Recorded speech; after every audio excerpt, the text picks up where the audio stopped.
ঢাকার ধামরাইয়ে BD Thai food and beverage লিমিটেডের কারখানায় ডাকাতির ঘটনা ঘটেছে বলে জানিয়েছে কর্তৃপক্ষ। কারখানা কর্তৃপক্ষ জানায়, শুক্রবার দিবাগত রাতে কালামপুর সাটুরিয়া নান্দেশ্বরী এলাকায় বিডি ফুড কারখানায় ২০ থেকে ২৫ জনের ডাকাত দল প্রবেশ করে। এ সময় কারখানার সিকিউরিটিদের দেশীয় অস্ত্রের মুখে জিম্মি করে নগদ টাকা, ল্যাপটপ, ব্যাটারি সহ প্রায় ১৫ থেকে ২০ লক্ষ টাকা লুটপাট করে পালিয়ে যায় ডাকাত দল। তবে ধামরাই থানার অফিসার ইনচার্জ মনিরুল ইসলাম ডাকাতির ঘটনা মিথ্যা দাবি করে তিনি বলেন, শ্রমিকদের বেতন দিতে না পেরে ডাকাতির নাটক সাজিয়েছে কারখানা কর্তৃপক্ষ।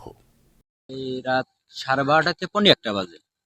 তো আমার যে গার্ড আছে দিনে একজন রাত্রে থাকে, নাম লিমন। তো ও চিল্লানি দিছে, চিল্লানিতে আমি বাস পাইছি যে হঠাৎ করে চিল্লানি দিল।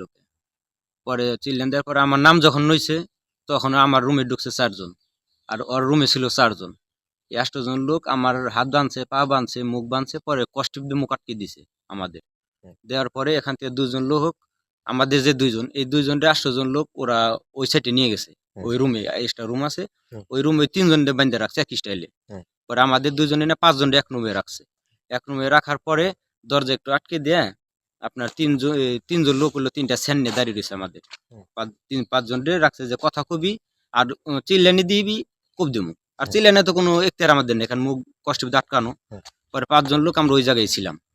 ওরা লুটপাট ঠিক মতোই করছে, করার পরে ওরা যখন যায় তখন আমাদের রুমটা তালা দিতে যায়।